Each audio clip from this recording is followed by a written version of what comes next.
खरं तर या झोपलेल्या प्रशासनाला जाग यावी म्हणून आज आम्ही पूर्ण पिंपरी चिंचवड शहर शिवसेना उद्धव बाळासाहेब ठाकरे गटाच्या वतीने आज या ठिकाणी जागर मोर्चाचं आयोजन केलं होतं। मी आपल्या प्रसार माध्यमांच्या माध्यमातून सुद्धा आम्ही या मागच्या वेळेस सांगितलं होतं की पुनवळे येथील जो भूखंड आहे, खरं तर तो संपूर्ण भूखंड हा 200 गुंठ्याचा होता, परंतु तब्बल फक्त 91 गुंठे जमीन ही महानगरपालिकेची आणि ती अशी अविस्तृत असताना जी 91 गुंठे महानगरपालिकेच्या ताब्यात आली, ती महानगरपालिकेला खाजगी संस्थेला जी ऑक्सफर्ड जी संस्था आहे त्या संस्थेला देण्याचा एवढा घाट का घातला गेला?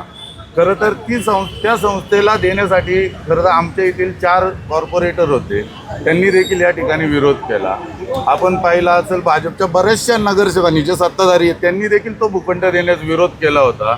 राष्ट्रवादी यांनी फक्त बघायची भूमिका घेतली, कारण आम्ही पहिल्या दिवसापासून सांगतोय की राष्ट्रवादी ही भाजपचीच बी टीम आहे, त्यांना पूर्ण सहकार्य करणारी आहेत। जर या सगळ्यांचा विरोध होता असताना आयुक्ताला नेमकं कोणाचा दबाव होता आणि विशेष म्हणजे महापौरांना कोणाचा दबाव होता की महापौरांनी हा प्रस्ताव घाईघाई मंजूर केला? खरं तर तो प्रस्ताव दप्तरी दाखल करायला पाहिजे होता, परंतु तसं न करता तो प्रस्ताव मंजूर करण्यात आला त्या ठिकाणी आणि अतिशय कवडीमोल भावात। खरं तर आज आपण पाहिलं असेल तातवडे परिसर असेल, त्या ठिकाणी वाकड परिसर असेल, आमचा पुनवळे परिसर असेल, किवळे परिसर असेल, रावेत असेल, त्या ठिकाणी जर आपण त्याच जागेवरती जर उच्च दर्जाचं जर शिक्षण त्या ठिकाणी महानगरपालिकेकडनं इमारत बांधून ते विकसित केलं असतं तर निश्चितच तिथल्या गोरगरीब मुलांना त्या शिक्षणाचा लाभ घेता आला असता।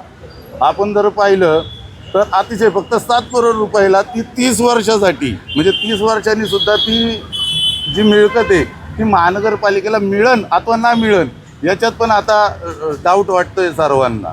आणि 7 कोटी रुपयात जर 91 गुंठे एवढं मोठं भूखंड जर त्या संस्थेला देण्यात येत असेल तर नक्कीच महापौरांना आणि आयुक्तांना ह्याच्या मागं कोणाचा तरी दबाव असल्याशिवाय ही मंजूरच होणार नाही। अध्यक्ष साहेब, तुम्ही एका आमदाराचा हा प्रोजेक्ट असल्याचं सांगितलं होतं, परंतु त्या आमदाराचं नाव तुम्ही सांगितलं नाही। मी सांगितलं ना, विधान परिषदेचे जे आमदार आहेत त्यांचा या सर्व गोष्टींना पाठपुरावा चालू होता आणि निश्चितच त्यांचं नाव देखील काही दिवसात डिक्लेअर होईलच। एवढं करून सुद्धा आंदोलन मोर्चे एवढं करून सुद्धा असणारं प्रशासन हे प्रशासन झोपलेलं आहे आणि यांना जर समजा एवढं करून बी त्यांच्यावरती परिणाम झाला नाही तर प्रशासनाला नागरिकांनी